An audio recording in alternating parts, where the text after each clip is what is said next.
The moment Lydia Weston walked into the Meridian Club's private dining room, the entire room shifted. She didn't plan it that way. She had simply followed Randall Pierce through the arched doorway, her hand resting lightly in the crook of his arm, her dress, midnight blue silk that skimmed her shoulders, catching the chandelier light in a way she hadn't thought about when she put it on that morning. She was thinking about the meeting. She was thinking about the contract. She was thinking about the 18 months she had spent rebuilding herself from nothing, and whether tonight would finally mean something. She was not thinking about the man at table 7. But he was thinking about her. She noticed him the way you notice a car that has suddenly braked too hard. A small, wrong sound in the middle of ordinary traffic. His hand stopped midway to his wine glass. His date, a woman in a red dress with honey-colored hair, was still talking, her lips moving, her fingers gesturing at something on the menu. He wasn't hearing any of it. His eyes had locked onto Lydia from the moment she crossed the threshold, and now they stayed there, unblinking, like a man who has just seen something he had convinced himself no longer existed. Lydia looked at him for exactly 2 seconds. Then she looked away. "Our table is in the back," Randall Pierce said beside her. He was 63, silver-haired, with the easy confidence of a man who had never once walked into a room doubting his place in it. As the founder and chairman of Pierce Global Ventures, he had that kind of gravity. Not loud, not showy, just undeniable. Lydia had worked alongside him for 8 months now.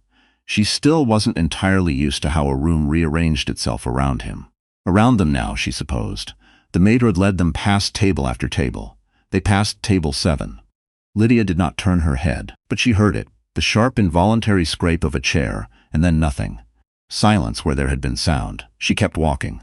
15 months earlier, Lydia Weston had stood in a parking garage in downtown Chicago, with 2 suitcases, a laptop bag, and a phone that kept ringing from a number she had blocked 4 days ago. Her name had been Lydia Hargrove then. Married name. She had worn it for 7 years, like something she'd grown into, slowly, without noticing, until it was just part of her. The way you stop noticing wallpaper. The way you stop noticing that the man sleeping beside you comes home later every month, and the excuses get thinner, and the silences at dinner stretch longer. And you keep telling yourself it's a phase, he's under pressure, the company is going through something. Give it time. She had given it time. Ethan Hargrove had not. She found out the way people always find out.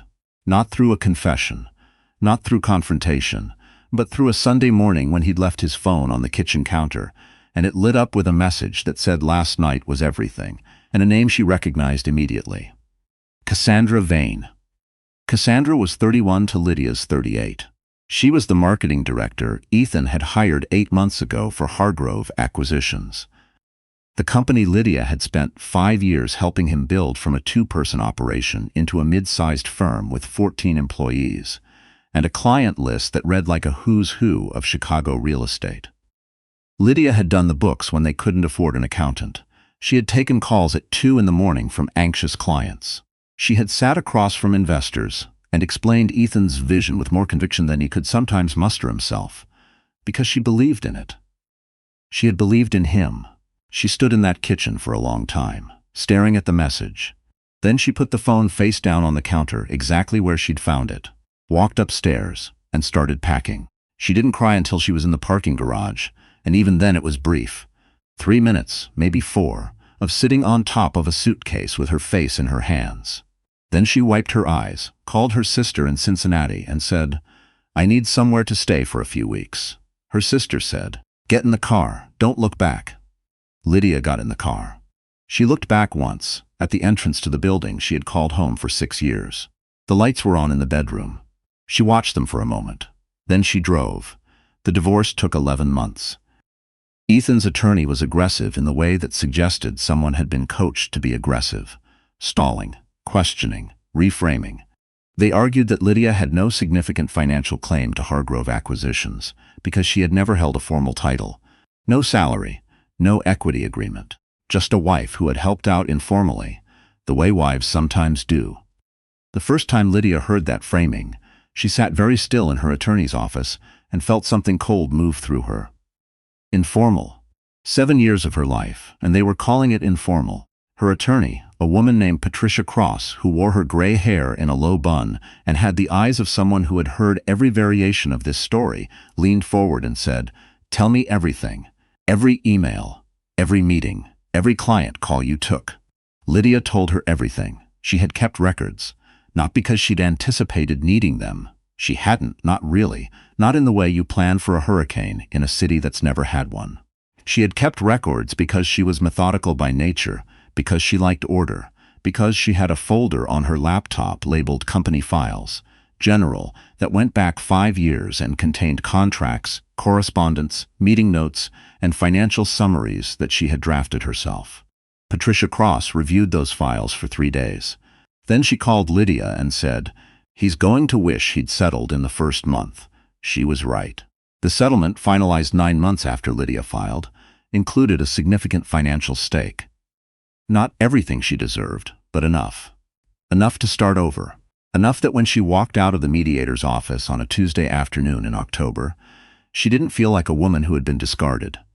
She felt like a woman who had been underestimated. There is a difference. She was learning to hold on to it. She had met Randall Pierce in January at a business restructuring conference in downtown Chicago. She hadn't planned to go. Her sister had registered her. "You need to get out of that apartment, Lydia. You've been staring at spreadsheets for 3 weeks straight." And Lydia had gone mostly to stop hearing about it. She had sat in the third row of a panel discussion on mid-market acquisition strategy and asked a question that apparently no one else in the room had thought to ask. Something about risk distribution in overlapping portfolio assets. And afterward, a man with silver hair and a quiet, steady gaze had stopped beside her chair and said, "That was the only interesting question in the last 2 hours." She had looked up. She had recognized him immediately. "Mr. Pierce," she said. "Randall," he said. "And you are?" she told him. He asked her what she did. She told him that too. The abbreviated version, the one that left out the part where her professional life had been subsumed into her marriage, and she was currently in the process of extracting herself from both. He listened in the way that people who are used to making decisions listen, not waiting for a pause so they could speak, but actually taking in what she was saying. "I'm building a new advisory division," he said. "Client relations, deal structuring, some overlap with operations. I've interviewed 11 people. None of them asked the right questions." He paused. "You asked the right questions." She had started at Pierce Global the following month. It was not a rescue. She needed to be clear about that, with herself especially. Randall Pierce had not offered her a position out of sympathy or charity. He had offered it because he was sharp enough to recognize competence when it sat 3 feet away from him and asked about risk distribution. She had earned the role in the same 8 months she'd been doing it. Through work, through results, through a deal she'd restructured in April that saved a mid-market client close to $400,000 and brought in 2 referrals by June. She was good at this. She had always been good at this. She was just finally doing it under her own name. The Meridian Club dinner was a client event, quarterly, formal, the kind of gathering where Randall used the occasion to strengthen relationships that sustained the firm. He had invited her as his senior advisor, which was the title she now held. A title that came with a real salary, real equity conversations, and a business card that said exactly what she did. She had not known Ethan would be there. She found out at table 7. After they were seated, after the water was poured and the menus placed, she allowed herself one moment to look across the room. He was still at table 7.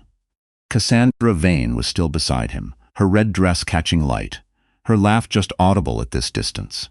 A practiced laugh, the kind Lydia remembered from board meetings and client lunches, designed to be heard without being too loud. Ethan was not laughing. He was watching Lydia's table with the expression of a man doing arithmetic in his head and not liking the numbers. She turned back to Randall, who was reviewing the evening's agenda with the calm of someone unbothered by anything in the room. "You know him," Randall said. It was not a question. She considered deflecting. She didn't. "He was my husband," she said. "We divorced 14 months ago." Randall looked up from the agenda. He studied her face for a moment. Not with pity, not with alarm, just with the careful attention he brought to everything. "Are you all right?" he asked. "Yes," she said, and she meant it. The surprise of the answer was something she filed away to examine later. The evening proceeded. The dinner proceeded. 3 tables away, across a room full of conversation and crystal, and the low sound of a pianist near the entrance, Ethan Hargrove sat and watched a version of his ex-wife he had not anticipated existing. She knew, because mutual contacts had told her in the careful way, people tell you things they're not sure you want to hear, that Ethan and Cassandra were engaged. The announcement had come 6 weeks after the divorce was finalized. There had been a photo on social media. Cassandra's hand, the ring, a caption that said "Forever starts now." Lydia's sister had texted her a screenshot with 3 question marks. Lydia had responded with a single emoji and then gone for a run. She was not in love with Ethan anymore. She had stopped being in love with Ethan somewhere around the 14-month mark of his affair, which she had not known about at the time, but which her body had apparently registered on its own. The way you stop reaching for someone in your sleep before you consciously know why. What she had felt in the months after leaving was not heartbreak exactly. It was something closer to grief for a version of herself she had allowed to disappear. The woman who had quietly absorbed his vision as her own, who had made herself indispensable and then invisible, who had kept meticulous records of her own contributions without ever thinking to formalize them, because she had trusted that the person she was building something with would see her value. She had learned, efficiently and painfully, to trust differently. He found her at the bar. She was waiting for a sparkling water between courses. Randall had been pulled aside by another guest, the kind of brief, purposeful conversation that happened constantly in rooms like this, when Ethan appeared beside her.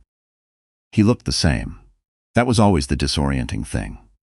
She had imagined in some abstract way that people who behaved as he had would look different afterward, slightly diminished, subtly marked. He looked exactly the same. Good suit, careful hair, the practiced ease he'd always worn in rooms like this. "Lydia," he said. She turned. "Ethan." A pause. He looked at her the way people look at something they've misplaced and found in an unexpected drawer, familiar, but suddenly strange in its context. "I didn't know you'd be here," he said. "I'm here most quarters," she said. It was true. It was also, she was aware, a sentence that communicated quite a lot in a short space. His jaw moved slightly. "You work for Pierce?" "I'm his senior advisor, yes." Another pause, longer this time. He was recalculating something. She could see it. The slow adjustment of a mental model that had apparently not included this particular variable. "You look good," he said, "because men like Ethan, when they run out of other things to say, always land there." "Thank you," she said. Simple. Flat.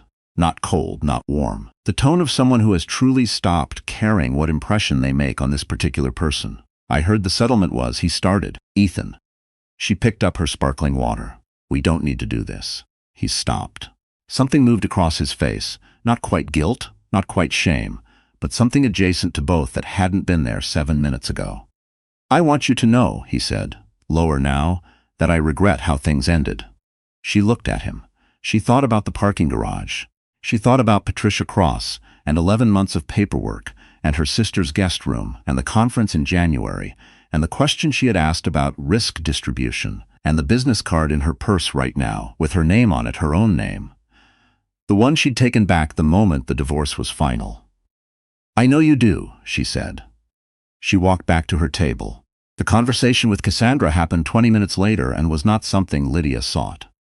Cassandra Vane found her near the window during the break between the entree and dessert, in the small alcove where a few guests had drifted to check their phones.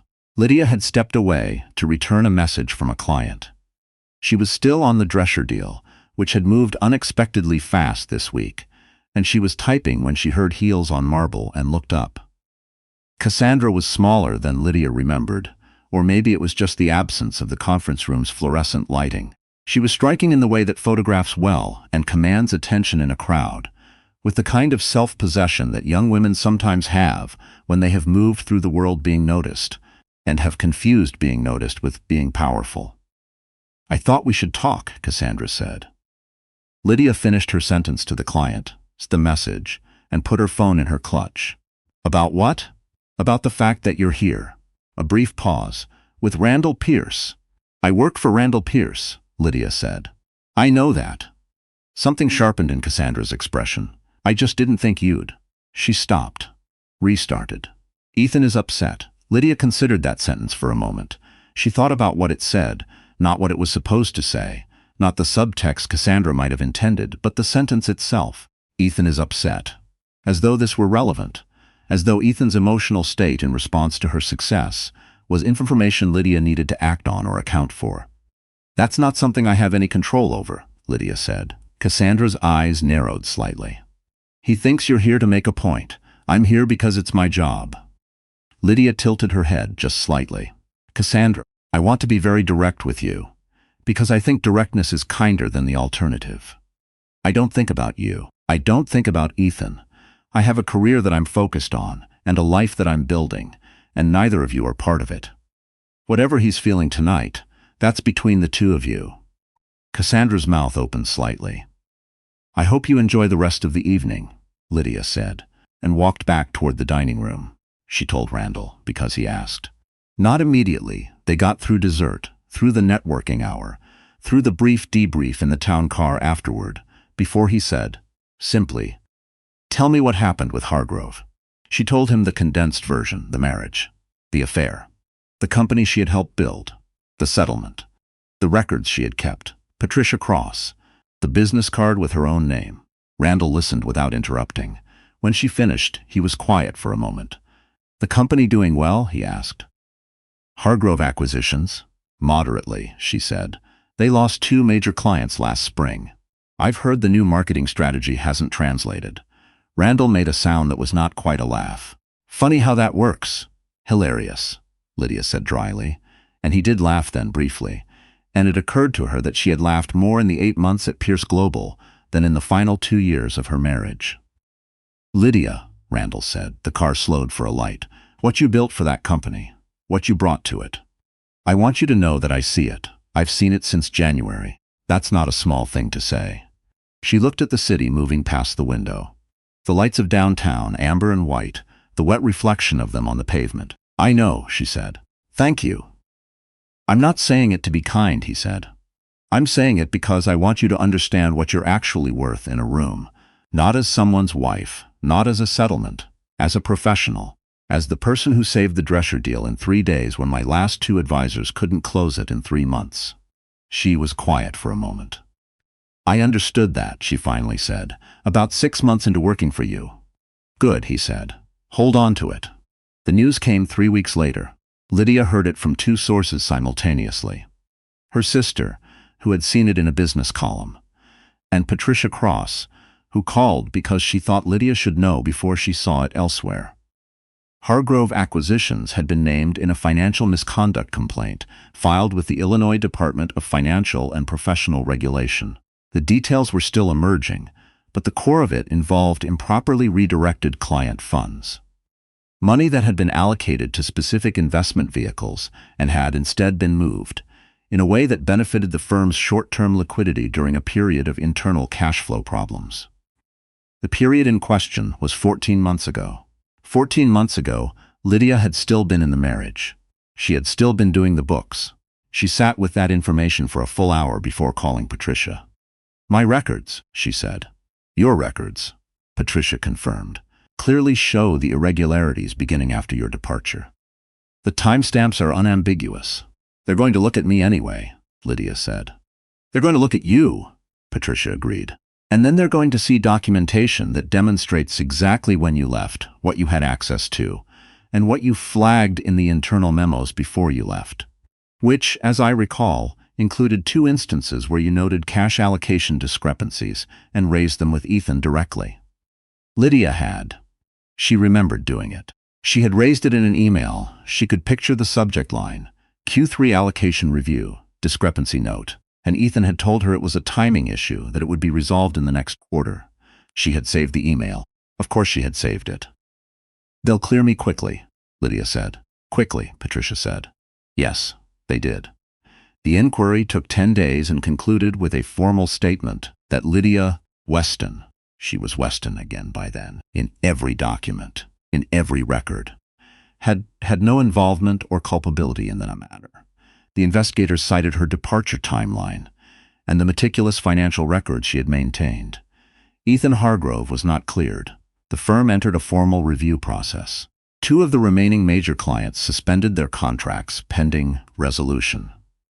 Cassandra Vane resigned from the company 6 days after the inquiry became public, issuing a brief statement through her own attorney about her limited role in financial decisions. Lydia read that statement once. Then she closed the browser tab and went back to the Drescher contract. She saw him one more time that season. Ethan, not by design, not at the Meridian Club, but on a Tuesday afternoon in the lobby of a building on Michigan Avenue, where she had gone to meet a potential client, and he had apparently come to meet his attorney. He was thinner. She noticed that immediately. The careful ease he'd worn at the Meridian Club dinner was gone. He looked like a man who had not been sleeping well, which she suspected was accurate. He saw her at the same moment she saw him. For a moment neither of them moved. Then she nodded, small, courteous, the way you acknowledge someone you once knew in a lobby, and walked toward the elevators. "Lydia," he said. She turned.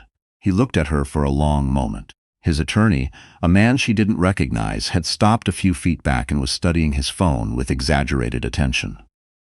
"I know there's nothing to say," Ethan said. His voice was quieter than she remembered it. I know there's nothing to say." She considered a number of responses. She thought about the parking garage, the 2 suitcases, the 3 minutes of crying. She thought about Patricia Cross. She thought about the Meridian Club, and Randall Pierce saying what you're actually worth in a room. "No," she said gently, "there really isn't." The elevator arrived. She stepped in. The doors closed.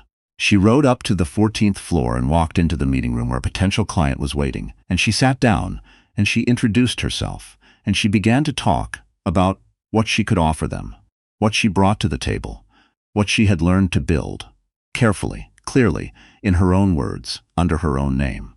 The meeting lasted 90 minutes. She left with a signed letter of intent. She told her sister about it that night on the phone, sitting in the window of her apartment in Lincoln Park with a glass of wine and the city lights below her. Her sister said, "So he just stood there in the lobby? He said there was nothing to say," Lydia said. "Then he said it twice. That's actually kind of sad." "It is," Lydia agreed. She wasn't being generous. It genuinely was. There was something almost classical about it. The man who had looked at everything he had and decided it wasn't enough, and had spent the years since discovering what enough actually was. "Are you okay?" her sister asked. She thought about January, the conference, the 3rd row, the question about risk distribution. She thought about the business card. She thought about the Drescher deal and the signed letter of intent sitting in her bag. "I'm more than okay," she said. Her sister was quiet for a moment. "I'm glad," she said. "I mean, I knew you would be. But I'm glad." Outside, the city moved through another ordinary night. Taxis and streetlights and people on their way to somewhere. And Lydia Weston sat in her window and felt, for the first time in a long time, exactly like herself.